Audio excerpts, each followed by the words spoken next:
Bismillahirrahmanirrahim. Assalamualaikum warahmatullahi wabarakatuh.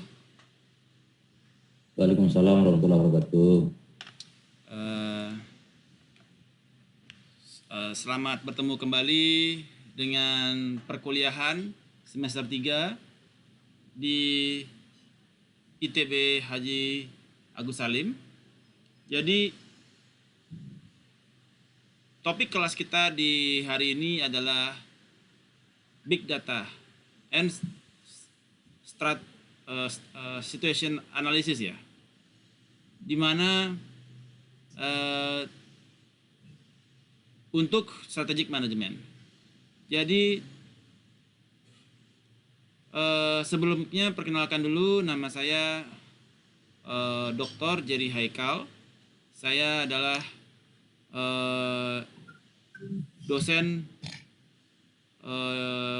di Universitas Bakri Jakarta.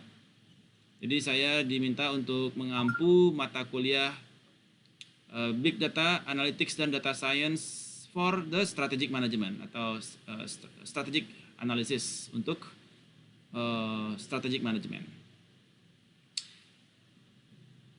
Sebelumnya saya sebagai Director of Data Science di VISA, kemudian Director of Data Science di Nielsen, dan Assistant Vice President of Data Science di Bank Mandiri. Jadi sekarang saya sudah tidak di sektorial lagi, tapi saya sudah di pendidikan. Ketika saya lulus sebagai doktor untuk ilmu keuangan. Baik, hari ini kita masuk kepada mata kuliah yaitu Big Data Analytics for Strategic Management. Sebelum saya mulai, saya ingin berkenalan dulu dengan Bapak Ibu. Sebutkan nama, terus pekerjaan, dan S1-nya dari mana. Itu mungkin cukup. Dari siapa duluan? Silakan dari Bu Sofia. Monggo Bu Sofia. Ya, terima kasih Pak. Nama panjang Sofia Majid, biasa dipanggil Pia. Saya guru di SMA 1 Kecamatan Setujuh Limonagari. Pendidikan S1 saya di Universitas Bung Hatta, jurusan matematika, Pak. Oh, kalau gitu cocok Bu. Di sini matematika semua Bu. Tinggal panggil lagi. Iya, tapi teknologinya yang ini Pak. Ketinggalan saya. Teknologinya, matematikanya Ibu nanti mungkin lebih hebat daripada saya. Silakan berikutnya Pak Rizal. Baik Pak, terima kasih. Assalamualaikum warahmatullahi wabarakatuh. Waalaikumsalam warahmatullahi wabarakatuh. Perkenalkan, nama saya Aprizal, asal di Bukit Tinggi. S1 saya kebetulan sistem informasi komputer Pak. Di mana Pak? Jaya Nusa. Jaya Nusa. Padang. Oh oke. Aktivitas sehari-hari itu sebagai konsultan IT juga Pak, juga sebagai pelatih olahraga wira swasta Pak. Oke, baik, terima kasih Pak Rizal. Berikutnya Sama, silakan Pak Zulkarnain, silakan. Assalamualaikum warahmatullahi wabarakatuh. Waalaikumsalam. Kan Pak, nama saya Zulkarnain. Nah, tapi saya satu manajemen di ITBH Majelis Paling Lebih Tinggi. Kegiatan sehari-hari sekarang di Magister Manajemen ITBH Paling Lebih Tinggi. Di mana Pak? Di Magister Manajemen ITBH Pak. Kurang jelas, di mana Pak? Di Magister Manajemen ITBH Magister. ITBH Bukit Tinggi. Oke. Bukan, maksudnya pekerjaan sekarang di? Oke, suaranya kurang jelas. Oke, thank you Pak Zul. Berikutnya silakan Pak Ihsan. Baik, terima kasih. Perkenalkan, saya Ihsan Sari Sofyan, biasa dipanggil Ihsan. Saya saat ini lulusan dari Sekolah Tinggi Pariwisata Bandung tahun 2020. Jadi kemarin sempat kerja di tour and travel di Jakarta, cuman karena pandemi, jadi sekarang fokus jadi mahasiswa S2. Oke. Bu Yosi Oce Sundari. Baik, terima kasih Pak Jerry. Assalamualaikum warahmatullahi wabarakatuh. Waalaikumsalam. Perkenalkan Pak, nama saya Yosti Sundari, biasa dipanggil Yosti atau Oce di sini. Saya tamatan S1-nya Fakultas Pariwisata Muhammadiyah Bukit Tinggi, Pak. Ya. Sekarang berdinas di kantor Dinas Kependudukan dan Pencatatan Sipil Kota Sawalunto, Pak. Wah, bagus kalau gitu. Banyak data Ibu punya. Oke. Banyak data. Terima Banyak data. kasih, Pak. Assalamualaikum warahmatullahi wabarakatuh. Silakan Ibu Isi Rahayu. Pak, Assalamualaikum warahmatullahi wabarakatuh. Waalaikumsalam. Perkenalkan saya Saraya Devi, biasa dipanggil Ayu. Background S1 manajemen di TBH Bukit Tinggi dan sekarang bekerja di OMM di TBH bagian keuangan. Bagian keuangan. Oke. Artinya data keuangan dan data mahasiswa ada semua. Good. Iya, Pak. Oke. Jadi kita akan masuk ke perkuliahan, yaitu apa yang akan kita pelajari di semester ini. Oke, mana pulpen saya? Where's my pen? Oke, ini.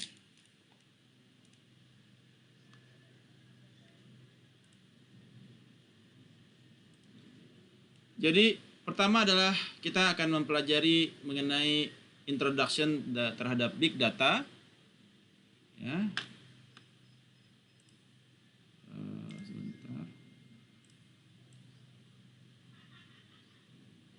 Kemudian kita akan menjelaskan mengenai apa itu big data. Kemudian kita akan membahas mengapa kita membutuhkan big data. Stages, step-step dari mengerjakan big data. Kemudian big data analytics, ya, dan kemudian use case. Apa saja use case yang akan kita gunakan. Baik, di dalam Big Data Introduction, saya sudah kirim ke Google Classroom Bapak Ibu, yaitu untuk materi perkuliahan kita, kita akan menggunakan human resource, retest. Oke, sebentar.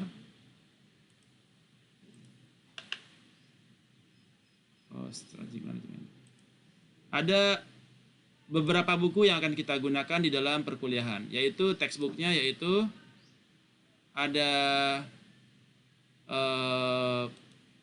Big Data and Analytics, ya. Oke.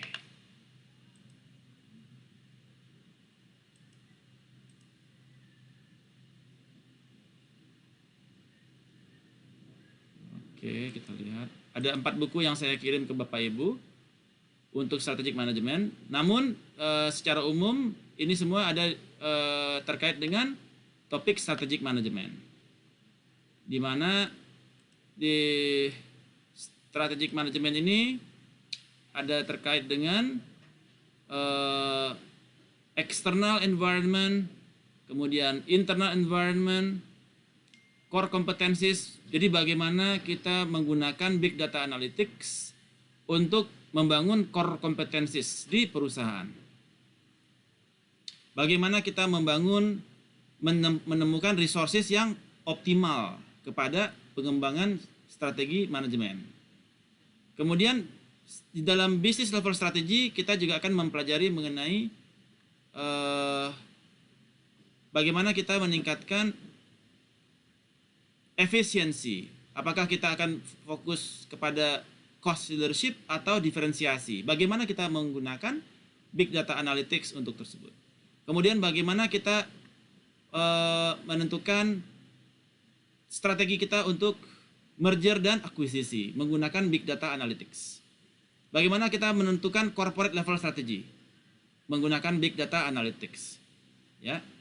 Dari sini kita akan mulai nanti dari ke segmentation.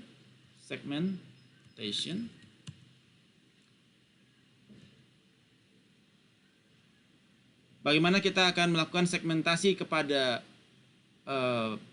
companies dari sisi untuk melihat kinerja mereka. Jadi kita akan melakukan banyak kegiatan strategic management tapi menggunakan big data. Sehingga semua decision making yang Bapak Ibu akan ambil berdasarkan data, bukan berdasarkan takok uwo-uwo. Jangan kita takok-takok atau judgment dan dalam mengambil keputusan. Jadi kita harus mengambil keputusan berdasarkan data analytics. Oke.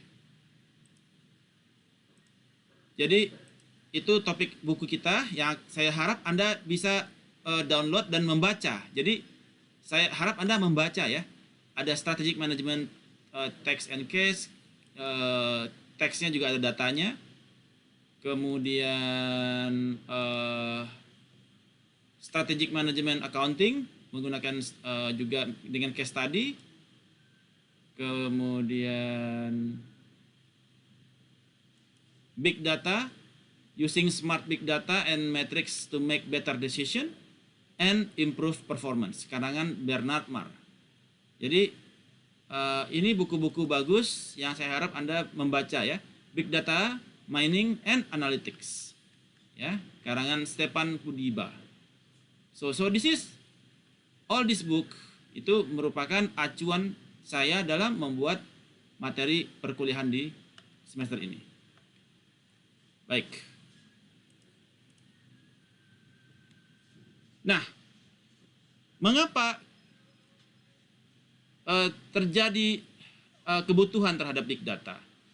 Jadi ternyata terjadi ledakan data di dunia selama 5 tahun terakhir. Ya, terjadi ledakan data di dunia, di mana setiap hari kita menciptakan 2,5 quintillion bytes data every day. Ya. Apalagi selama COVID-19 pandemi. Data sangat masif ya dari semua transaksi online. People transact online. Jadi tidak ada transaksi yang dia cash basis. Semua transaksi online. Menggunakan transfer segala macam, menggunakan QR code, itu mengakibatkan data di online semakin masif. Jadi terjadi peningkatan yang secara eksponensial di dalam 25 tahun terakhir. Itu dikarenakan dari kondisi COVID. Yang kedua, sosial media juga memegang peranan, sosial media. Data dari sosial media itu sangat besar sekali, mulai dari data Instagram, data Facebook, data foto, video, caption, Twitter, ya, semua data sosial media itu memberikan kontribusi yang sangat besar kepada data global dunia. Jadi Facebook itu merupakan dukcapil dunia. Semua orang di dunia punya Facebook ataupun Instagram. Instagram sudah dimiliki oleh Facebook. Jadi semua orang, dari data manusia di dunia itu, data dukcapilnya, kependudukan dan catatan sipil terbesar di dunia dimiliki oleh Facebook dan Instagram. So, apa sebenarnya itu big data? Big data itu kalau kita lihat itu ada istilahnya adalah 5V. 5V. Yaitu volume. V pertama adalah volume. Di mana ini refer kepada volume of data yang sangat masif, sangat besar. Ya, ibaratnya kalau data di kantor Anda itu adalah bak mandi, maka big data ini adalah Danau Singkara. Danau Singkara. Nah, demikianlah bedanya besarnya big data terhadap data yang dimiliki oleh perusahaan. Data kita sebesar bak mandi, sebesar misalkan perusahaan Bank Mandiri, itu datanya cuma sebesar bak mandi. Tapi big data itu dia menampung Singkara. Ya, Danau Singkara itu big data. Masif. Nah, datanya dari mana saja? Datanya datang dari sosial media, masuk ke big data. Dari IoT, masuk ke big data. Dari kantor, masuk ke big data. Dari CCTV, masuk big data. Jadi volumenya itu betul-betul masif. Ya. Di dalam strategic management, data-data yang kita gunakan bisa saja dari sosial media, ya, bisa saja dari data terstruktur, dari data yang structured data yang dimiliki oleh kantor, data IoT, ya, semua itu berpengaruh kepada strategic management. Yang kedua adalah variety. Variety ini adalah data terbagi atas structured data dan unstructured data. Ada data yang terstruktur, ada data yang tidak terstruktur. Data yang terstruktur adalah seperti data di server kita, ya, data transaksi, data demografi, data nilai, itu adalah data yang terstruktur. Kalau data yang tidak terstruktur adalah yang misalkan ada di data Twitter, ya, berupa data teks. Itu dia tidak terstruktur, ada teks. Yang mana data tersebut bisa berbunyi beda-beda, ya. Itu data, ada structured dan data yang unstructured. 80% data di dunia adalah data unstructured. Kenapa? Karena 80% data di dunia yaitu berupa YouTube video, Instagram, Facebook, itu semua data unstructured, ya, yang tiap detik data bertambah terus. Sementara 20%-nya data structured, ya, data demografi, data dukcapil, itu 20% dari data di dunia. Bayangkan bahwasanya betapa besarnya potensial data yang dimiliki terhadap data unstructured. Kemudian veracity, yaitu data reliability dan trust, ya. Jadi kita bisa deep dive untuk melihat data itu secara lebih dalam. Misalkan sekarang strategic manajemennya adalah produk atau service apakah yang menjadi core competencies bagi perusahaan Anda. Ada beberapa produk yang kita miliki, ada 5. Produk mana yang memberikan kontribusi paling besar kepada core competencies. Nah, dari itu kita bisa deep dive per masing-masing produk itu kriterianya apa saja, dimensinya apa saja dari produk tersebut. Kita bisa melihat dimensi apa yang paling mempengaruhi kepada produk tersebut dan produk mana yang paling mempengaruhi kepada kompetensis perusahaan. Itu disebut dengan veracity. Kemudian value. Ini yang masalah. Value adalah bagaimana kita memiliki akses ke dalam big data dan bisa turn it into value, menciptakan value dari data tersebut. Jadi bagaimana kita membuat data itu bernyanyi buat kita. Bagaimana Anda membuat data itu bernyanyi buat Anda. Jangan sampai data itu cuma disimpan saja tapi tidak memberikan lagu yang cocok atau lagu yang Anda harapkan. Jadi Anda menunggu, ini sebenarnya data ini lagunya apa, nyanyinya apa. Jadi perkuliahan kita dalam semester ini adalah bagaimana caranya untuk membuat data itu bernyanyi untuk kita semua. Data Anda bernyanyi untuk kita semua. Ya. Jadi itu yang akan kita fokuskan.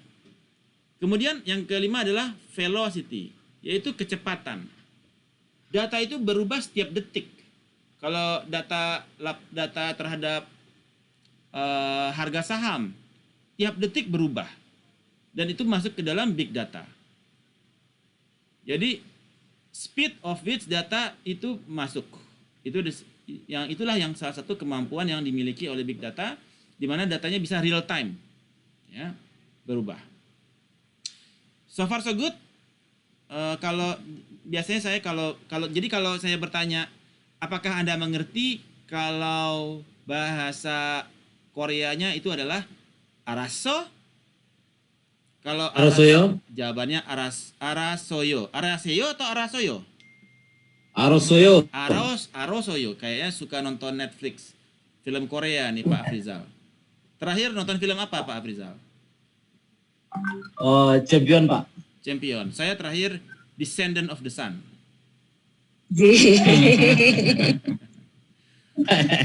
Oke. Kalau do you understand yang kedua adalah kalau saya pakai bahasa Spanyol. Capish? Nah, kalau jadi do you understand, pertanyaan adalah capish? Kalau Anda mengerti, jawabannya pronto. Ya, pronto. Kemudian kalau bahasa Jepang, do you understand? Bahasa Jepangnya adalah wakaru atau wakarimasu kah? Wakarimasu kah? Jawabannya adalah wakarimasu. Ya. Hai, wakarimasu. Hai, wakarimasu. Atau saya tanyakan, wakaru ne? Hai, wakaru des. Ya, wakaru atau wakarimasu. Itu bahasa Jepang. Kalau bahasa apa lagi maunya? Bahasa Turki, Pak. Bahasa Turki apa tuh, Bu? Nggak tahu, Pak. Kalau bahasa Arab, khalas jami'an, jawabannya apa? Alhamdulillah. Fahimna. Fahimna. Jadi kalau saya tanya khalas jami'an, jawabannya fahimna. Oke. Kalau Anda nggak ngerti, wakarimasu kah? Nggak ngerti, wakarimasen. Atau zen wakarimasen. Atau kalau Anda sama sekali nggak ngerti, taihen wakarimasen. Taihen wakarimasen. Sama sekali nggak dong. Atau sama sekali nggak ngerti. Ya. Alright. So, 5V. Wakarimasu kah? Wakarimasu. Hai, wakarimasu. Sugoi ne wakarimasu. Hai. Sugoi itu bagus ya, sugoi. Oke. Kemudian apa yang menjadi driver dari big data? Driver itu maksudnya adalah yang menjadi sumber kepada semakin meningkatnya laju data di big data. Antara lain adalah drones. Jadi kalau sekarang Anda ke kebun sawit di Pelalawan lagi. Iya, Pelalawan namanya kebun sawitnya, daerahnya. Atau di Jambi itu di mana namanya? Sitiung. Itu sudah bukan orang yang kontrol, Pak. Sudah tidak orang lagi. Orang udah dipecat-pecat, Pak. Sekarang yang kerja drone. Ya. Jadi drone itu dia keliling kebun, ya, ini baling-balingnya. Dia keliling kebun, ini ada kamera yang melihat, kemudian kamera itu mengkontrol wilayah. Jadi dia bisa menentukan, oh daerah sini banyak hama, daerah sini tidak ada hama. Dari drone udah kelihatan, Pak, dari warnanya. Jadi dari warna daunnya sawit itu ketahuan ya lagi ada hama apa. Atau sawit daerah sini udah siap panen, atau sawit daerah sana belum siap panen. Itu yang mengkontrol drone, Pak. Jadi drone yang nanti menentukan koordinat daerah sini harus dipanen. Jadi nanti baru mobil berangkat. Nah, si drone itu dipantau dari tower. Jadi dari kantor pusat udah ada yang melihat kamera dari drone tersebut. Jadi nggak perlu lagi keliling-keliling menentukan daerah sini perlu panen, daerah sini nggak panen. Cukup drone yang bekerja keliling-keliling seluruh kebun. Jadi terjadi cost down karena sudah ada drone, ada cost down, nggak perlu bayar gaji pegawai, cukup beli drone harga 10 juta, udah kerja dia seumur hidup. Nggak perlu gaji pegawai 5 juta per bulan untuk keliling-keliling kebun, ngabisin bensin, naik mobil Triton 4x4, ya. Artinya nggak perlu lagi beli Triton harga 500 juta, cost down, cukup pakai drone aja, dia udah bisa kontrol. Kemudian data juga masuk dari Internet of Things. Nah, ini masuk terus. Contohnya dari apa? Dari kamera CCTV di lampu merah, yang itu memancarkan data. Siapa yang nggak pakai safety belt, siapa yang nomor genap di tanggal ganjil, ya. Siapa yang menggunakan yang dia melanggar peraturan lalu lintas, lampu merah diterabas, itu Internet of Things. Dia akan mengirimkan surat tilang. Kemudian juga dari device-device yang kita miliki. Misalkan ada device di handphone atau device di gelang tangan kita yang untuk lari, itu juga memberikan sensor, itu juga memberikan data melalui internet. So banyak sekali driver dari big data. Ya, ada virtual reality, 3D printing, artificial intelligence, robot. Ya, ini semua memberikan kontribusi kepada peningkatan data. Ada banyak device di dunia yang mengirimkan data. Contoh, kontainer kargo. Ada sensor di sini. Sensor untuk memantau kargonya sudah sampai di mana. Jadi, kita di pusat di Jakarta tahu kantor udah nyampe Finlandia, kargo sudah nyampe di Ethiopia, atau kargo lagi di atas Laut Hitam. Kita bisa memantau kargonya lagi di atas Laut Hitam, lagi menahan ombak. Nah, karena ada sensor yang dikirimkan dari kargo tersebut. Ada data sensor. Smartphone ini juga memberikan data besar, ya, kepada big data. Kemudian vehicle, ya, ada GPS di vehicle yang memberikan sinyal.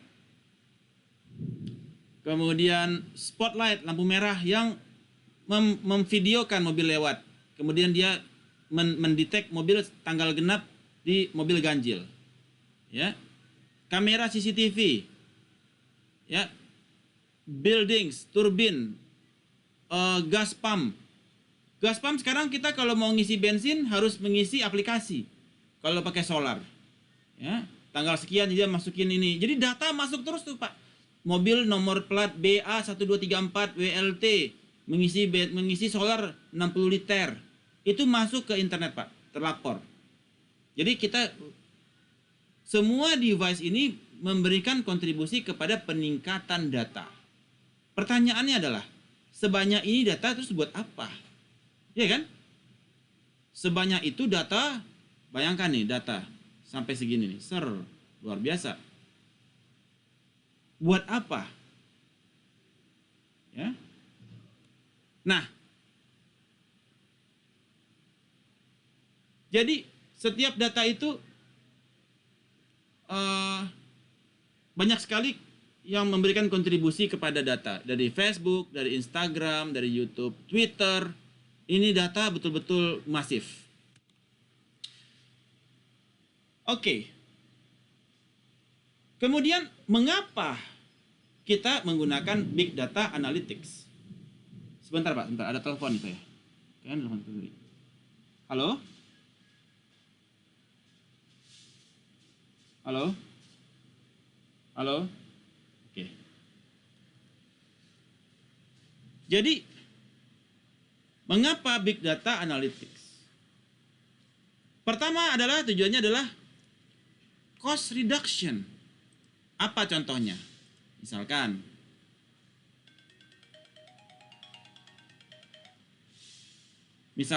cost reduction. Contohnya,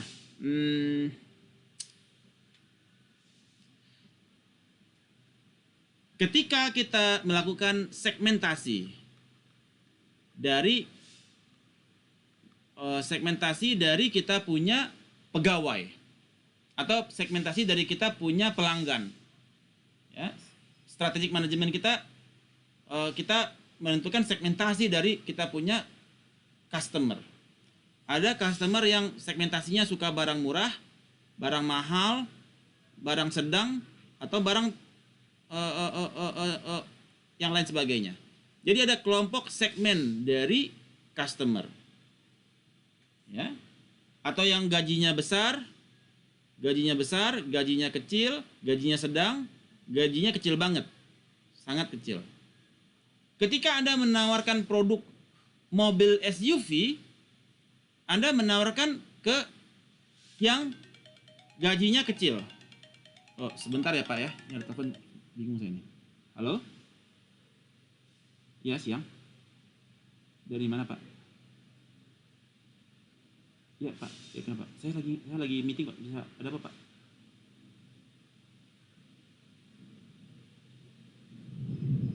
Mas, sebentar Pak, saya lagi ada kelas Pak. Nanti bisa WhatsApp Pak ya.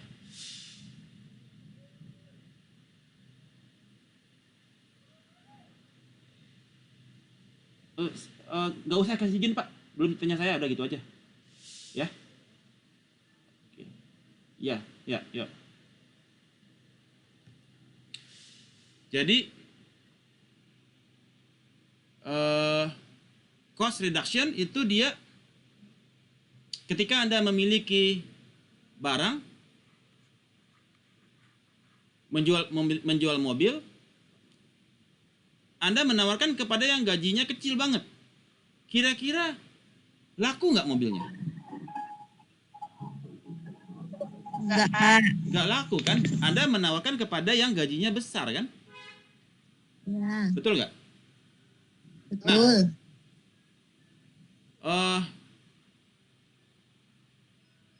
Jadi Anda menawarkan kepada yang gajinya besar. Terus sehingga terjadi kalau Anda tawarkan ke yang kecil-kecil, Anda keluar biaya untuk marketing kan? Anda keluar biaya untuk segala macam kan? Itu maka Anda ada biaya ada high cost di sana. High cost. Ya, karena Anda keluarkan biaya tapi orang nggak beli mobil Anda. Terus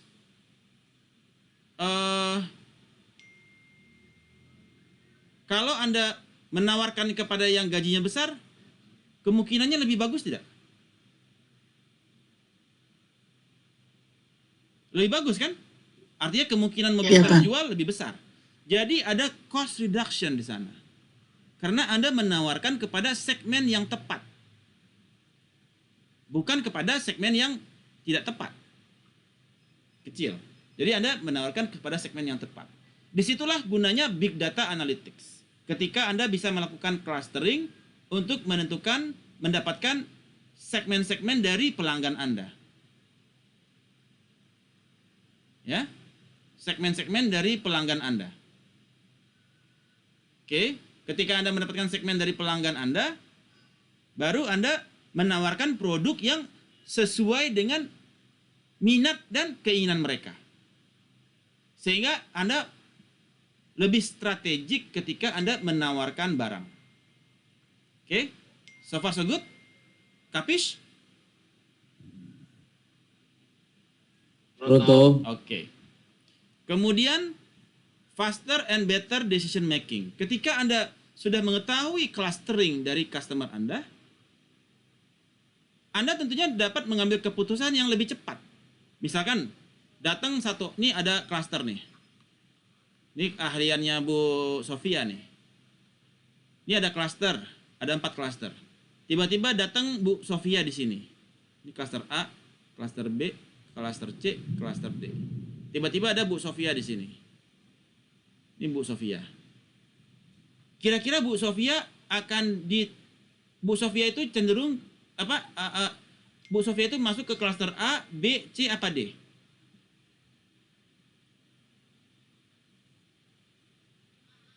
D, lebih besar. Kenapa ke D, Bu?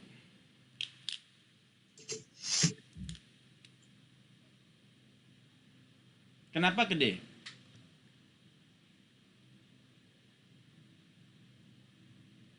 Tertarik ke situ, Pak.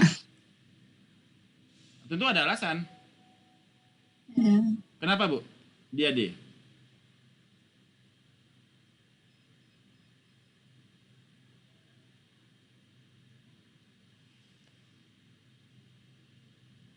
Kenapa, Bu?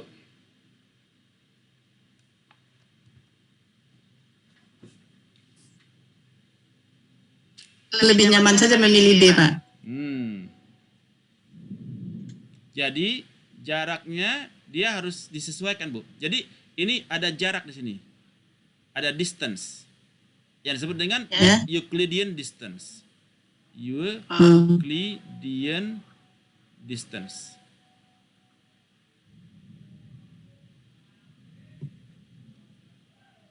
Jadi ada Euclidean distance.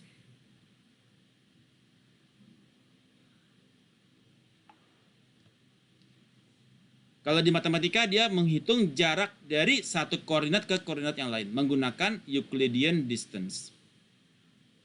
Oke.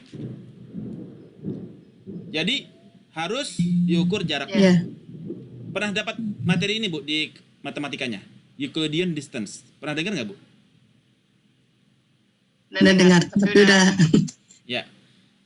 Jadi ketika kita ada satu orang di sini, dia untuk ke titik-titiknya ini dia harus disesuaikan jaraknya, ya.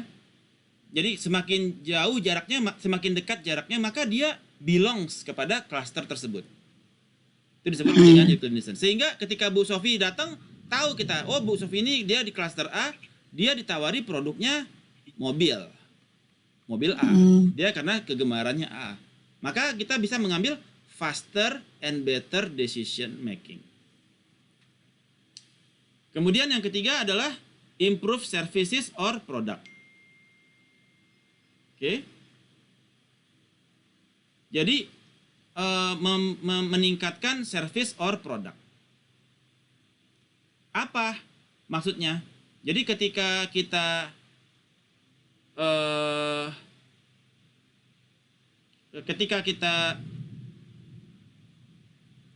ada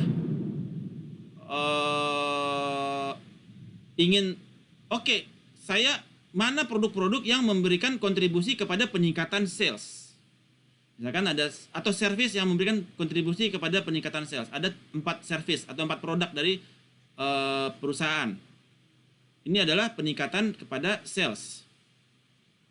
Mana produk yang memberikan kontribusi paling besar kepada peningkatan sales. Jadi kita bisa melihat, oh, yang ini memberikan kontribusi kepada peningkatan sales. Kemudian dari dimensi yang mana? Oh, dari fitur yang ini ternyata yang memberikan peningkatan, yang mempengaruhi kepada produk tersebut. Jadi kita bisa mengimprove service or produk kita, fokus kepada strengths yang dimiliki oleh fitur produk tersebut. Kemudian yang keempat adalah next generation products, yaitu produk apa yang ditawarkan setelah produk A, dia beli produk B, maka dia beli produk C. Produk apa yang ditawarkan? Ya. Produk apa yang produk apa yang ditawarkan? Misalkan setelah beli minyak goreng, beli telur, beli apa lagi kita, Bu Sofi? Setelah beli minyak goreng, telur, apa yang kita beli? Atau yang lain bisa jawab? Bawang, garam. Nah, ada setelah beli minyak, beli telur, beli garam. Cabai. Ya, jadi ada next generation product. Jadi setelah orang buka rekening, buka tabungan, buka deposito, maka dia buka giro. Jadi ada ketika dia sudah buka tabungan dan buka deposito, kita udah tungguin nih, ini orang bakalan buka giro. Nah, itulah kenapa kita memerlukan big data analytics. Ya. Oke. So far so good? Oke, sekarang saya tanya. Apa yang dimaksud dengan cost reduction? Ada yang bisa jawab?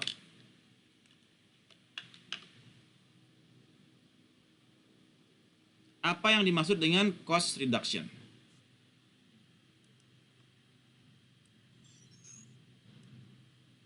Penurunan biaya dalam sebuah Bagaimana kegiatan kita itu, Pak. menurunkan biaya menggunakan big data?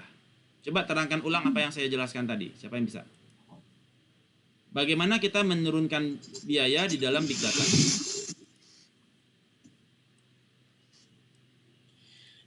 Bagaimana mengetahui segmentasi misalnya dari pegawai atau konsumen kita, Terus? kecenderungannya kemana, harus dipilah-pilah atau dibagi-bagi seperti itu, Pak.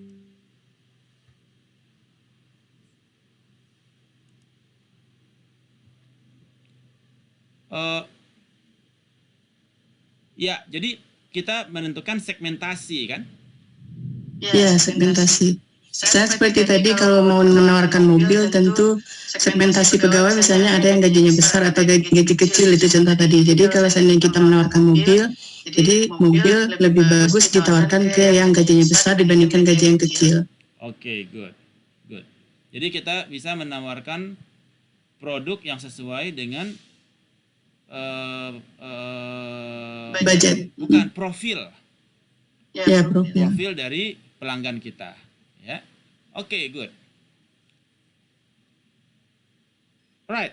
Kemudian apa yang dimaksud dengan next generation product? Siapa yang bisa menjawab?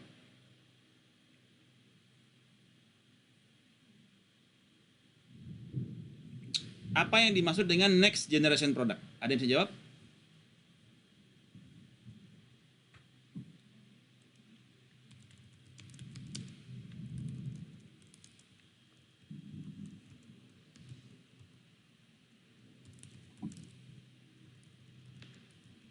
Izin Pak, Ya, silakan. next generation product itu lebih ke ada bermunculnya produk yang ditawarkan. Seperti tadi misalnya kita menawarkan produk, misalnya telur, akan ada muncul pilihan-pilihan baru lainnya Pak. Seperti tadi ada tambahan kayak garamnya, ada bawangnya, seperti itu Pak. Lebih ke kepada produk yang apa yang kita tawarkan nanti akan memunculkan produk-produk baru.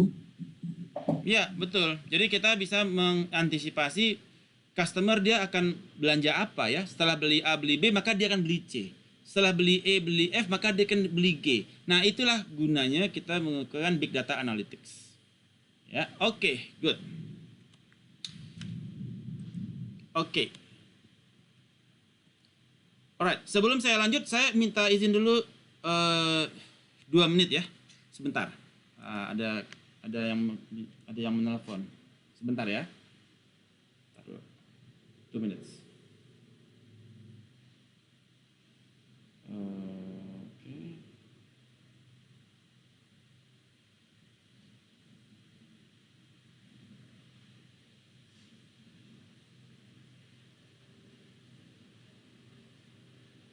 Sebentar.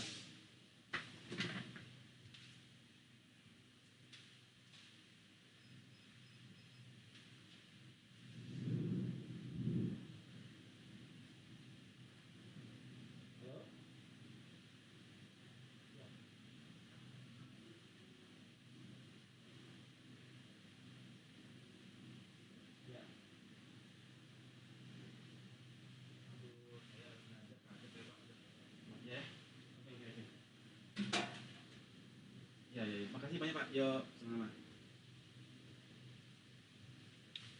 Oke.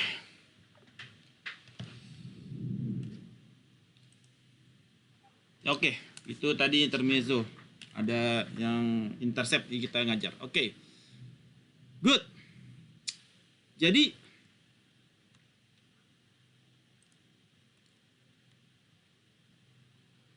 pertanyaan ketiga. Bagaimana kita bisa mengambil keputusan yang lebih cepat? Bagaimana Big Data membuat kita bisa mengambil keputusan yang cepat? Ada yang bisa jawab?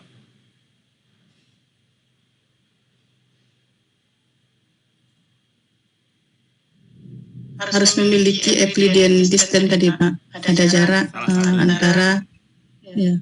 Dengan mengetahui berapa jarak antara ayu kepada masing-masing klaster, maka akan ketahuan ayu berada di klaster yang mana. Sehingga kita mengetahui minat dan keinginan ayu. Sehingga produk yang kita tawarkan, kalau ternyata ayu tidak di dalam target kepada segmen yang kita tuju, maka kita tidak tawarkan itu. Tapi kalau ayu berada di segmen yang kita tuju, maka kita tawarkan ke ayu. Jadi tidak sembarangan kita menawarkan ke orang. Apakah orang itu masuk ke dalam target kita atau tidak? Dan itu kita harus ukur menggunakan Big Data Analytics. Ya. Oke.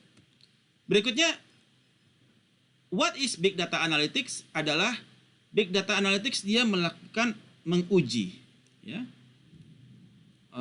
menguji kepada large and different types of data to uncover hidden patterns. Bagaimana caranya? Jadi cita-cita Big Data itu adalah untuk meng-uncover hidden pattern, pola-pola yang tersembunyi di dalam data. Sekarang datanya kayak begini. Sekarang kemudian dengan analisa kita bisa membuat dia datanya menjadi lebih urut. Lebih, oh kelihatan polanya nih, ada ungu, ada pink, ada merah, ada kuning, dan sebagainya. Kita bisa melihat datanya secara lebih pola. Jadi menemukan pola-pola tersembunyi di dalam data. Ya. Sehingga kemudian kita bisa mengambil decision, pengambilan keputusan berdasarkan data tersebut. Data terbagi dua, yaitu data structure dan data unstructured.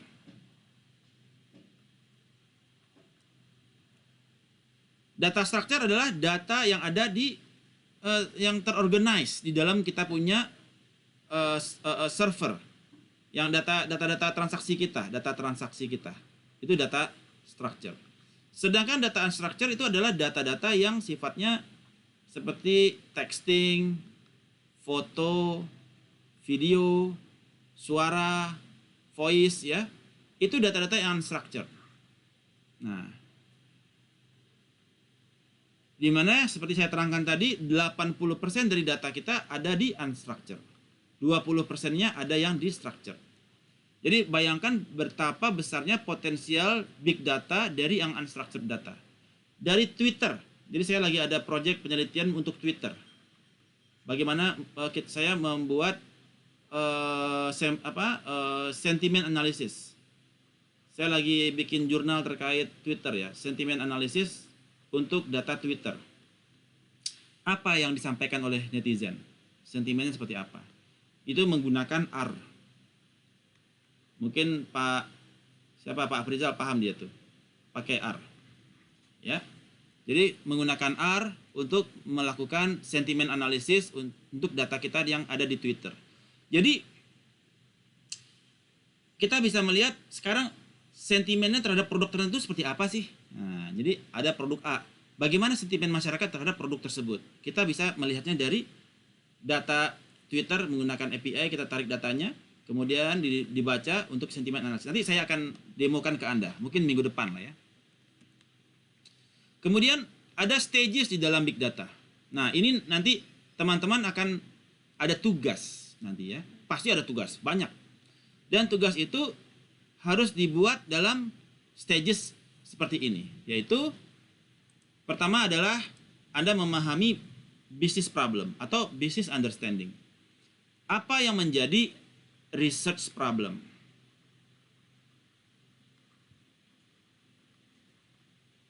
Apa yang menjadi research problem? Misalkan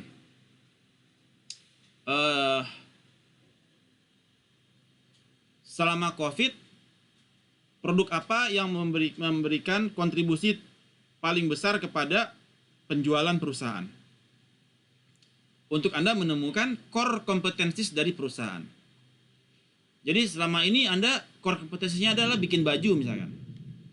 Ya, bikin baju tapi ada core kompetensi Anda misalkan adalah pakaian, sepatu gitu ya. Produk fashion Anda adalah pakaian, sepatu, ikat pinggang segala macam. Mana yang paling memberikan kontribusi kepada sales? Apakah ikat pinggang, sepatu, baju atau apa? Jadi Anda terjadi penurunan sales. Misalkan ada research problem sekarang. Sales Anda turun. Sales kita turun nih. Nah, pertanyaannya adalah produk mana yang memberikan kontribusi kepada peningkatan sales? Ada produk A, produk B, produk C, produk D. Ya. Nah, ternyata untuk meningkatkan sales, maka Anda harus fokus kepada produk B atau produk A. Jadi itu tujuan kita untuk mengetahui produk mana yang mau kita alokasikan budget. Ujung-ujungnya di dalam strategic manajemennya adalah apa, teman-teman? Alokasi anggaran. Karena kita memiliki scarcity of capital, dana yang terbatas. Tidak mungkin kita dengan dana yang terbatas mau siram untuk semua produk, tidak mungkin. Pasti kita menentukan produk mana yang mau kita alokasikan lebih banyak dibandingkan produk yang lain. Nah, maka diperlukan big data analytics untuk melihat produk mana yang paling mempengaruhi kepada dependent variable kita, paling mempengaruhi kepada peningkatan sales, paling mempengaruhi kepada peningkatan net income, paling mempengaruhi kepada sales growth, paling mempengaruhi kepada return on investment. Jadi kita melihat apa yang paling mempengaruhi kepada itu semua. Ya. Kemudian data understanding. Apa data yang Anda miliki saat ini? Oke. Apa data yang Anda miliki? Kemudian data preparation. Dari data yang Anda miliki, kita bikin data masternya. Ya, data masternya.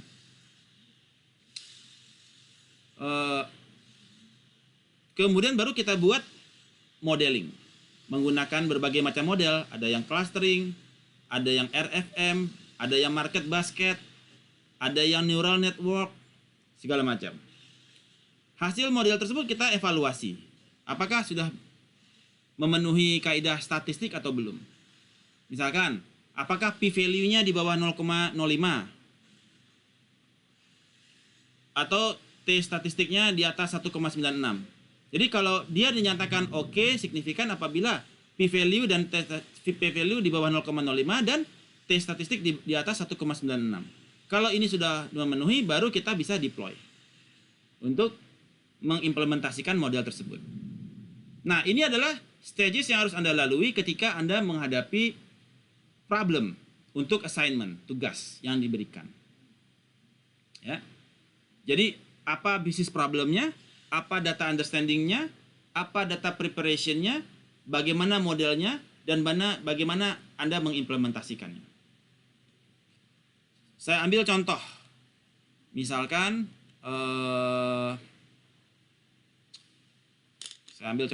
saya bikin Excel ya. Oke.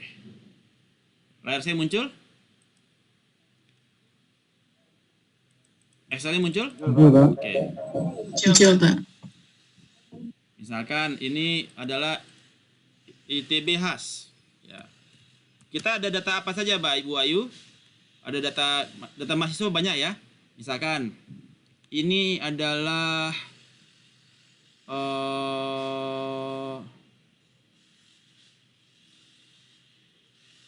mahasiswanya. Ini adalah mahasiswa.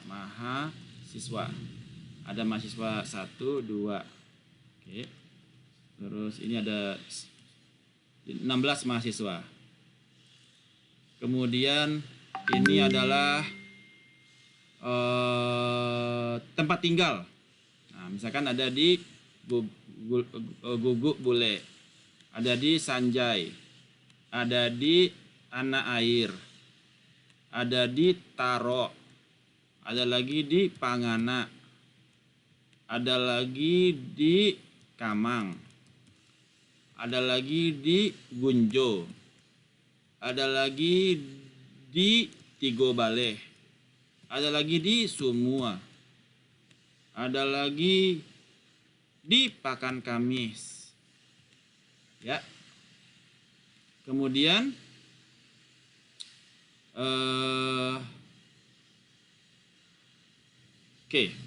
kemudian ini adalah nilainya. Ya. Yang di mahasiswa 1 di Gule Bancah nilainya run between, nilainya misalkan 50 sampai 100. Oke. Ini yang di Gule Bancah ada 1, 2, 3. Kemudian yang di Sanjay ada ada Sanjay, ini Sanjay. Ini Sanjay. Ini Sanjay. Kemudian yang di Anak Air ada ini. Terus ini. Ini. Kemudian yang di Taro ada ini di Taro. Taro.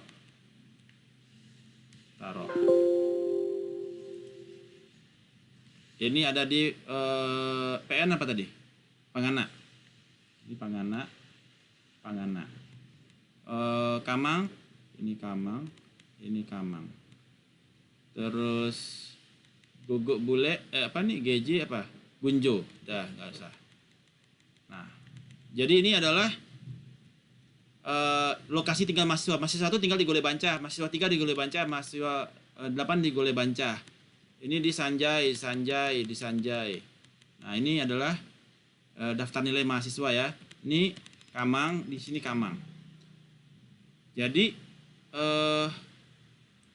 ini adalah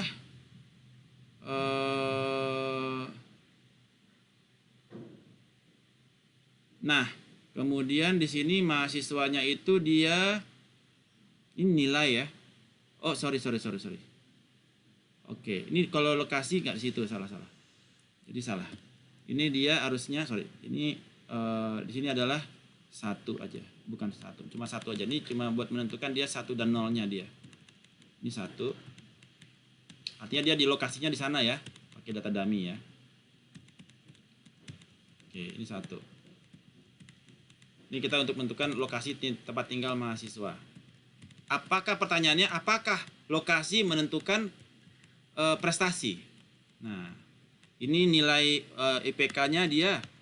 Nilai IPK-nya run between IPK itu kan 3 sampai 3 sampai 4 ya, 2,5 sampai 4 ya. 250 bagi 100 2,5. Oke, 250 sampai 400 dibagi 100. Nah, ini IPK. Nah, pertanyaannya, coba Anda tebak. Di wilayah manakah yang IPK-nya paling bagus? Daerah manakah yang menghasilkan nilai-nilai terbaik? Nilai tertinggi? Ya. Jadi ini data masif ya. Nah, jadi kita bisa lihat ini, ini 0, ini 0. Oh, oke. Ini 0, 0, 0. Ini dengan data binary ya. Copy.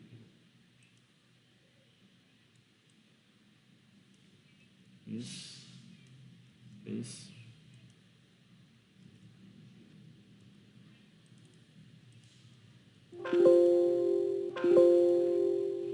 Copy, paste.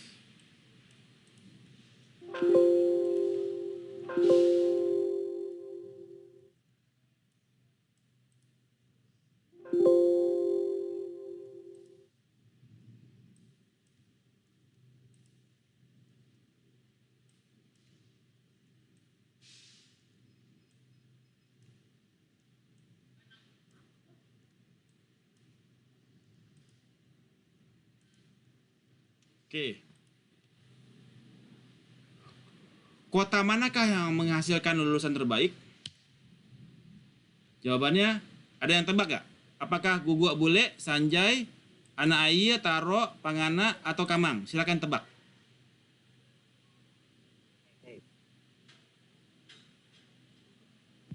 Mana yang memberikan potensi kepada lulusan terbaik? Jai, Pak. Ini Pak, apa nih? Anak Aiya, ini Ayu ya. Anak Aiya, Ini Pak. Ayu. Nah, iya. Oke, Pak Afrizal, Sanjay. Jai. Oke, Bu Sofi apa? Anak Aiya. Anak Aiya, Bu Sofi. Oke. Siapa lagi? Bu Yosi di mana? Bu Yosi di mana? Anak Aiya, Pak. Iya, Yosi. Oke. Pak Zulkarnain? Pak Ibrahim?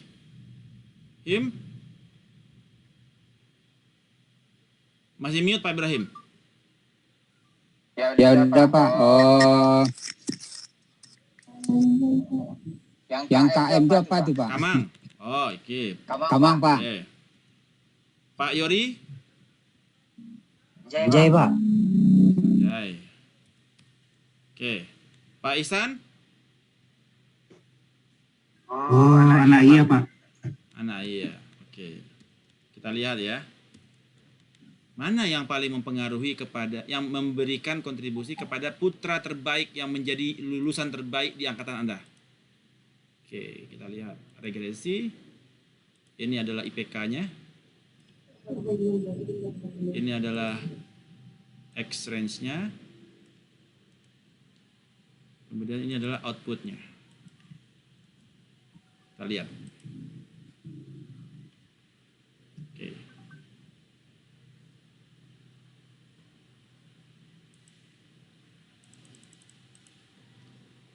Mana yang nilainya tertinggi? Pangana, Pak.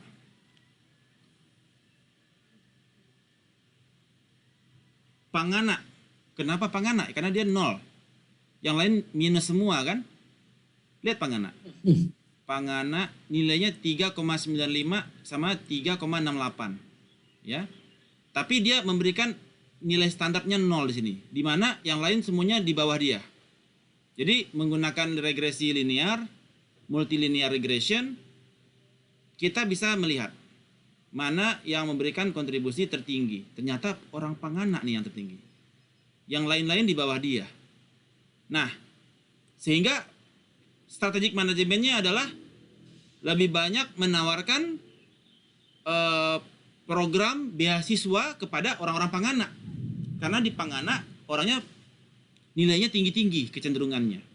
Karena di Pangana daerahnya tinggi kan. Udaranya segar ya. Daerahnya lebih tinggi kan, agak naik situ kan. Ke arah ke atas gitu kan. Kata Buki kepanehan di situ kan. Jadi ini kita bisa menganalisa data ya, menggunakan big data untuk melihat mana yang memiliki potensial kepada nilai Y atau nilai target dependent variable. Oke, ada yang ingin ditanyakan? Ini salah satu contoh ya. Kita belum detail kepada itu. Oke, jadi business understanding-nya tadi adalah kita mau mengetahui daerah mana yang saya harus alokasikan dana lebih. Alokasi anggaran untuk ya misalkan untuk sekolah. Jadi kita kan maunya kalau Pemda bikin sekolah untuk daerah-daerah yang anaknya itu memiliki kecerdasan luar biasa gitu kan. Atau alokasi disebut potensial calon-calon para peserta Olimpiade Fisika, Olimpiade Matematika kayak Bu Sofi. Ya, Olimpiade Matematika ternyata yang nilai nilai matematikanya tinggi kebanyakan di Pangana. Maka daripada mereka disuruh sekolah jauh-jauh, kita bikin aja SMA di Pangana. Di Tengharai. Tengharai apa namanya itu? SMA berapa tuh? SMA 4 ya? Yang dekat dekat Pangana, dekat Panorama Baru itu Pak. Panorama Baru ya, Pak. 54 ya. Nah, karena melihat banyak potensi mahasiswa-mahasiswa pelajar-pelajar cerdas di sana. Dari data tersebut, Pak. Ini kan kita secara ini ya, Pak, pendekatannya ya. Karena dari kita ada dummy kan. Nah, itu ada business understanding bahwasanya Pemda sekarang keterbatasan duit. Kita mau bikin sekolah. Di mana bikin sekolahnya? Kita harus bikin sekolah di mana anak-anaknya di situ potensi untuk mewakili Kota Madya Bukit Tinggi untuk ikut Olimpiade Matematika, Olimpiade Fisika, ya. Di manakah daerah yang anaknya cerdas, nilainya tinggi-tinggi? Nah, kita bisa lihat ternyata karena kita memiliki scarcity of capital, kekurangan duit. Kita nggak bisa bangun di setiap kelurahan kita bikin sekolah, nggak bisa. Satu duit cuma buat 5 kelurahan ada di satu duit. Nah, tempatkan anggaran tersebut di wilayah yang memberikan impact maksimal. Ternyata Pangana memberikan kontribusi tertinggi kepada nilai matematika mereka. Untuk mereka dipersiapkan menjadi Olimpiade Matematika. Oleh karena itu, Pemda kemudian menentukan, oke, datanya mana? Data nilai. Bu Sofia, data nilai mana? Keluarkan data nilai di sana. Nilai matematikanya saja. Terus sama lokasi. Untuk kita mencari di mana lokasi anak-anak yang jago matematika. Data preparation, dikumpulkan data tadi kan, dapatlah datanya. Dapatlah datanya. Ya. Datanya dapat. Nah, kemudian kita lakukan modeling. Nah, tadi kita modeling itu bisa macam-macam. Ada pakai multilinear, ada dengan logistic regression, ada multinomial logistic regression. Ini yang akan kita pelajari. Modeling-modeling di dalam big data analytics. Nah, hasilnya menunjukkan ternyata Panganak dia nilainya tertinggi 0 dibandingkan dengan daerah yang lain minus. Kemudian kita evaluasi. Ini p-value dan tes statistiknya udah benar apa belum? Kita lihat p-value-nya. P-value di bawah 0,05. Ini katanya data dummy ya. Dan tes statistik di atas 1,96. Misalkan tercapai. Oke. Kemudian baru kita deploy. Oke, kalau gitu uang kita tanam di Panorama Baru. Karena disitulah berseminya anak-anak, tumbuh kembangnya anak-anak yang memiliki memiliki minat kepada matematika. Sehingga kemudian dihasilkanlah putra-putri terbaik seperti Bu Sofia menjadi guru matematik. Kebayang Bapak Ibu bagaimana strategic management diterapkan di penganggaran pengalokasian kepada anggaran pemerintah. Ada yang ditanyakan? Silakan.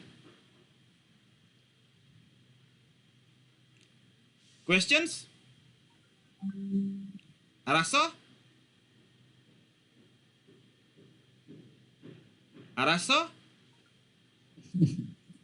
Wakarimas? Taihen atau Taihen wakarimasen kah? Confuse. Di mana confuse-nya Pak Ibrahim? Pak Rizal, Pak. Di mana yang confuse-nya Pak Ibrahim? Tadi siapa yang confuse tadi?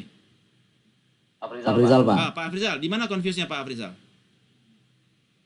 Ya, mungkin karena saya lama di IT juga Pak ya. Jadi penjelasan Bapak banyak terkesan barunya bagi saya Pak. Walaupun ada kaitannya dengan IT itu Pak. Ini kita nanti akan ke IT Pak. Kita akan coding Pak abis ini Pak. Iya itu makanya Pak. Kan Bapak di IT. Iya. Ya. Jadi di dalam perkuliahan nanti ada 2 alternatif Pak. Ya, nanti akan ada 2 alternatif. 2 alternatif kepada pekerjaan. Sebentar, saya taruh sini dulu.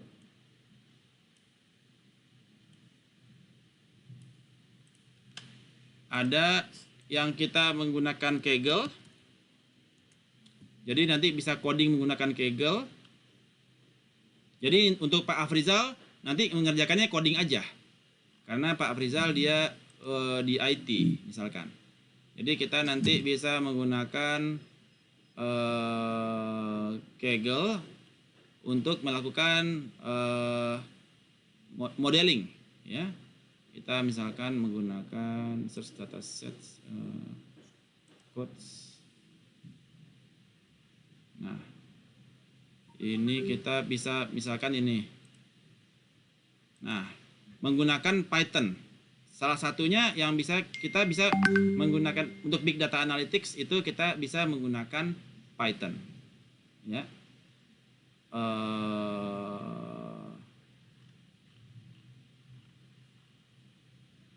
Nah, jadi kita bisa coding Python. Kalau Pak Afrizal mau main coding ya. Nah, bisa menggunakan Python. Ya, bisa juga kita menggunakan R Studio. Ya, atau bisa juga kita menggunakan SAS. Nah, kalau yang nggak coding kita bisa menggunakan SPSS atau Clementine. Ya, Clementine. Nanti saya akan jelaskan lebih rinci nanti. Nah, bagi para penggemar coding kelas berat, silakan main coding. Nanti saya juga akan bantu. Bagi yang males coding, silakan pakai Clementine atau pakai SPSS. Saya rasa semua sudah pernah pakai SPSS ya di S1 ya. Bu Sofia tahu SPSS? Belum Pak, zaman saya belum itu, masih manual dulu Pak. Oh, oke. Jadi bisa menggunakan, saya juga akan share juga untuk Clementine nanti kepada Bapak Ibu. Oke. Kemudian di dalam use case-nya nanti ada banyak pilihan, ya. Selama perkuliahan bisa Anda membuat menentukan market basket analytics. Jadi setelah orang beli produk A, dia beli produk B, maka dia beli produk C. Itu disebut dengan market basket analytics untuk penentuan strategic management ya, kepada bisnis. Kemudian juga bisa kepada bisnis itu strategic management itu kita bisa menentukan segmentasi, customer segmentation menggunakan K-means clustering. Nanti materinya mengenai K-means clustering. Jadi bagaimana kita menentukan segmentasi yang tepat bagi customer? Seperti apa sih personanya si customer tersebut? Ya. Kemudian kita bisa menentukan customer acquisition strategy, strategic management kita. Bagaimana kita melakukan akuisisi, ya? Atau bisa melakukan retensi, program retensi,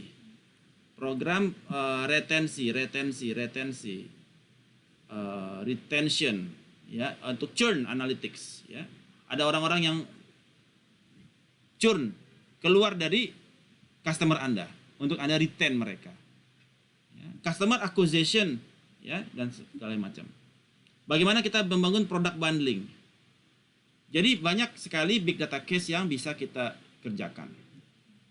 Tergantung data yang Bapak Ibu miliki. Jadi dari sekarang udah mulai pikir-pikir, saya punya data apa ya? Seperti itu. Nah,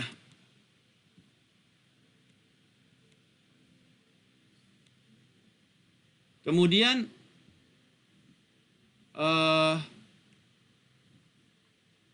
ketika kita jadi harapan saya nanti tugas-tugas yang akan Anda dapatkan itu berdasarkan data sebenarnya ya, bukan data dummy ya. Nah, kayak Ayu misalkan. Ayu punya data di kampus, itu dimanfaatkan untuk perkuliahan ini. Untuk Ayu nanti membuat penelitian-penelitian menggunakan data mahasiswa. Tuh. Bu Sofi di SMA bisa membuat penelitian berdasarkan nilai kayak tadi. Nilai anak-anak sekolah gitu ya. Daerah mana tinggalnya, kita bisa melakukan penelitian. Daerah mana yang potensial sebenarnya. Ya, data sekolah. Kemudian Pak Afrizal, di mana kantor Pak Afrizal? Di Palolo, Pak. Bukan. Data yang dimiliki kantor terkait data apa saja? Ini Pak, data klien Pak, data klien terus. Oke, data kliennya perusahaan atau perorangan? Oh, ada perusahaan, ada perorangan Pak. Rata-rata itu industri perdagangan Pak.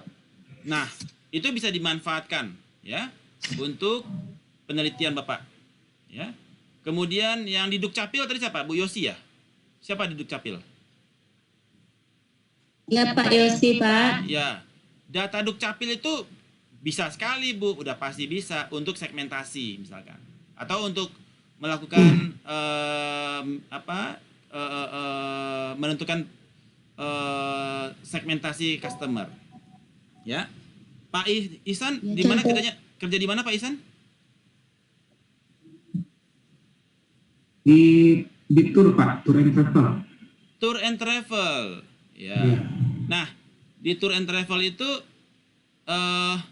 per masing-masing destinasi itu bisa dilihat siapa aja, berapa total pengunjung, per hari berapa total pengunjung. Jadi Anda bisa tahu hari apa yang pengunjungnya itu dia tingkat kepuasannya paling tinggi. Jadi kan ada tingkat survei kepuasan misalkan. Ya. Di hari apa tingkat kepuasan survei pengunjung paling tinggi. Nah, jadi data itu bisa Anda optimalkan. Pak Yori kerja di mana Pak Yori? BPJS Tenaga Kerja, Pak. Wah, senang banget itu Pak. Ya kan, data BPJS tinggal dimainkan. Ya. Pak Ibrahim kerja di mana? Berdagang, Pak. Di Aur Kuning, Pak. Berdagang di Aur Kuning. Nah, nanti Bapak bisa menggunakan data Google Form. Pakai Google Form aja nanti untuk, bukan Google Form ya, data mengenai supplier Bapak. Nah, supplier mana yang paling memberikan keuntungan kepada Bapak. Ya, misalkan harganya sekian, ada jual sekian, dan ini harga jual sekian, supplier mana yang paling memberikan harga paling bagus atau memberikan kontribusi kepada peningkatan penjualan Bapak. Jadi supplier mana yang memberikan kontribusi paling tinggi kepada peningkatan penjualan. Bukan penjualan ya, peningkatan, berapa persen naiknya. Jadi yang mana yang memberikan kontribusi kepada peningkatan penjualan. Sehingga Bapak bisa alokasikan anggaran Bapak fokus kepada si vendor tersebut. Karena dia yang memberikan peningkatan penjualan. Dana terbatas. Kalau kita pilih semua vendor, kita rugi. Kita harus bisa allocate ke vendor yang terbaik. Pak Zul kerja di mana? Di mana? Di ITBHS juga, Pak. Pak, lagi. Suaranya lagi kurang jelas ya. Oke, di ITBHS bisa memanfaatkan data mahasiswa, ya.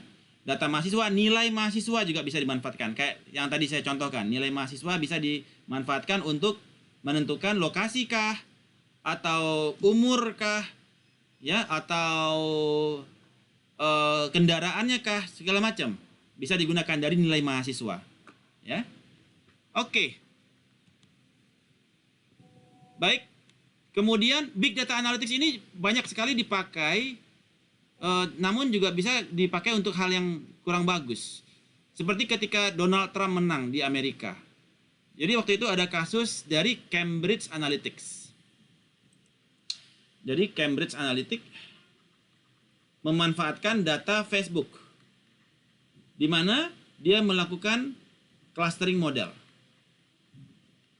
untuk menentukan profile dari masing-masing pengguna Facebook. Jadi ada 5 profile nih di Facebook. Sekarang datanglah Bu Sophia. Bu Sophia ini di cluster yang mana? Kemudian Facebook melihat Euclidean distance-nya, jaraknya antara Bu Sophia ke masing-masing cluster. Oh, paling dekat ke cluster F. Maka Bu Sophia di cluster F, maka jenis kampanye akan berbeda. Kampanyenya dari si Trump akan berbeda. Karena ke F, Ibu ditawarkan adalah program pendidikan. Nah, jadi kemudian Facebook Donald Trump kirim campaign kepada Bu Sophia terkait pendidikan. Karena Ibu Sophia dia sangat concern dengan pendidikan. Sehingga Bu Sophia, oh Trump ternyata mendukung pendidikan. Saya pilih Trump. Cocok, cucu barangnya kan. Nah, akhirnya menanglah Donald Trump. Menggunakan Big Data Analytics. Donald Trump memenangkan pemilu di Amerika menggunakan Big Data Analytics. Dengan cara menggunakan clustering model yang ini. Kemudian dia melakukan profiling kepada semua pemakai Facebook.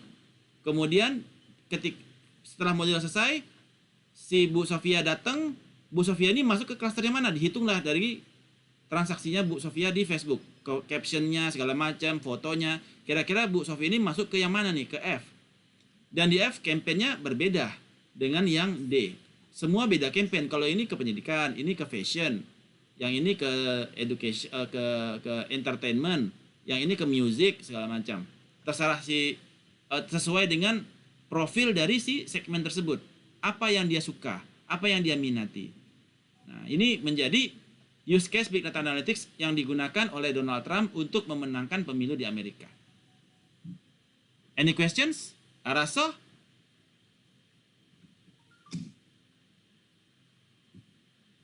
Araso yo.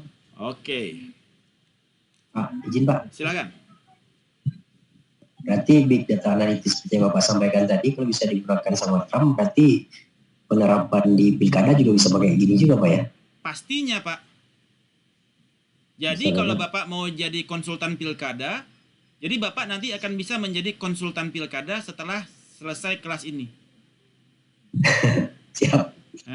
Bapak bisa masuk jadi konsultan pilkada, campaign untuk campaign untuk setiap orang berbeda, tergantung profil klasternya mereka. Jadi warga Bukit Tinggi dikumpulin. Kemudian, jadi ini strategic manajemen untuk pemenangan pilkada ya. Strategic manajemen pemenangan pilkada daerah. Yes. Nanti kalau Anda butuh konsultan, panggil saya. Biar saya yang ngerjakan. Anda jualan aja. Anda kumpulkan datanya aja, biar saya yang kerjakan. Jadi, ada di Bukit Tinggi ada 5 klaster. Ya. Kemudian, datanglah, ada klaster yang pertama adalah klaster klaster PNS, klaster pedagang, ya, klaster klaster guru, ada lagi klaster Nenek mama, ya, ada lagi klaster Manggale udah tadi ya. Nah, nenek mama sama satu lagi klaster kesehatan lah misalkan. PNS segala macam, apa lagi ya PNS? Polisi. Nah, polisi. Milenial Pak. Ya, enggak, misalkan ini pekerjaan ya. Nah, sekarang datanglah PNS klasternya itu. Nah, datanglah Bu Sophia di sini. Cenderungnya kemana Bu Sophia? PNS, pedagang, koordinat Bu Sophia di sini nih koordinatnya. Kira-kira Bu Sophia ini cocoknya masuk ke klaster mana? Polisi. Nah, ya kan? Jaraknya Euclidean distance-nya jauh kan? Maka Bu Sophia itu termasuk kepada polisi. Nah, untuk polisi, kampanye adalah kita akan setiap pelanggaran lalu lintas akan setiap uji emisi akan dikena tilang 500.000. Jadi setiap razia kalau uji emisinya tidak mencapai standar, maka mobil kena tilang 500.000. Nah, happy dong. Nah, jadi di sini kampanye adalah emisi. Uji emisi tidak lolos, maka akan ditilang. Maka polisi akan mendukung Anda untuk menjadi wali kota. Setuju tidak? Ya kan? Jadi bikin kampanye yang sesuai dengan minat mereka. Kalau Bu Sophia ternyata di sini, beliau PNS, kampanye adalah gaji PNS akan dinaikkan 2 kali lipat. Jadi kampanye yang berbeda diberikan kepada profil yang berbeda. Kalau Bu Sophia posisinya di sini pedagang, akan dibikinkan tempat dagang baru lantai 4 di Pasar Lereng, misalkan begitu. Atau Pasar Lereng dibangun bagus tempat dagangnya, dibikin 4 lantai bertingkat, bergaya, warna-warni. Nah, itu pedagang semangat tuh dia. Atau hukum akan balik ke balian Syria ke tampuaknya, ya kan? Balian sadoi kayak nenek mamak yang memutihkan negariko. Nah, nenek mamak pada mendukung, Pak. Semua keputusan membalian Syria ke Carano. Kan gitu kan. Jadilah nenek mamak mendukung. Jadi kampanye yang diberikan sesuai dengan profil. Jadi bukan satu kampanye untuk semua orang. Kebayang Pak Yori? Ya Pak. Nah, menarik. Jadi strategic manajemen untuk pemenangan pilkada. Nah, jadi banyak sekali penggunaan use case-nya di dalam strategic management. Kemudian antara lain juga misalkan Kemudian kita masuk kepada tools di dalam big data. Ini lebih kepada technical ya, tapi saya akan jelaskan secara umum. Bahwasanya di dalam big data itu ada yang disebut dengan Hadoop, Hive, Spark, dan Hbase. Hadoop adalah yang memberikan kemungkinan yang memprovide scalable solution untuk storing data dan memproses huge datasets menggunakan Hadoop. Jadi dia itu menggunakan distributed processing.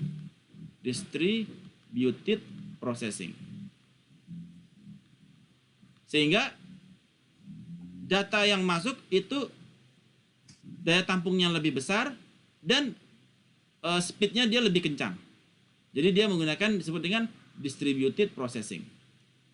Misalkan ada satu server, 2 server, 3 server. Ini semua server bergabung untuk memproses data. Jadi kalau data masuk gak cuma satu server yang ngurus. Semua server dipakai untuk memproses data. Sehingga semakin banyak servernya, maka yang terconnect, maka big data akan semakin cepat. Itulah yang kelebihan yang dimiliki oleh Hadoop. Hive adalah salah satu data warehousing tools kayak SQL ya. SQL di big data. SQL-nya big data. Dia coding seperti Python. Kemudian Peak adalah untuk menganalisa large dataset. Kemudian Spark adalah in-memory data processing engine, ya. Dan Hbase adalah NoSQL database. Jadi untuk data-data yang unstructured, misalkan data teks, ya, masuk ke big data. Data video masuk ke big data. YouTube itu ada di big data semua. Ya. Itu menggunakan Apache Hbase, yaitu NoSQL data. Kalau SQL data untuk data yang structured, dipanggil datanya. Kalau NoSQL itu untuk data yang unstructured. Nah, jadi ini adalah kurang lebih materi kita untuk sesi pertama. Kita harus kita di jadwalnya istirahat dulu artinya ya. 30 menit untuk asar ya. Untuk Iya, Pak. sholat asar dan ngopi-ngopi sedikit kalau yang udah ngantuk. Oke. Jadi inilah untuk materi kita di sesi pertama. Ya. Baik, sampai ketemu di sesi berikutnya 30 menit dari sekarang, jam 4. Selamat menunaikan ibadah sholat asar. Demikian, Assalamualaikum warahmatullahi wabarakatuh. Waalaikumsalam warahmatullahi wabarakatuh. Assalamualaikum warahmatullahi wabarakatuh.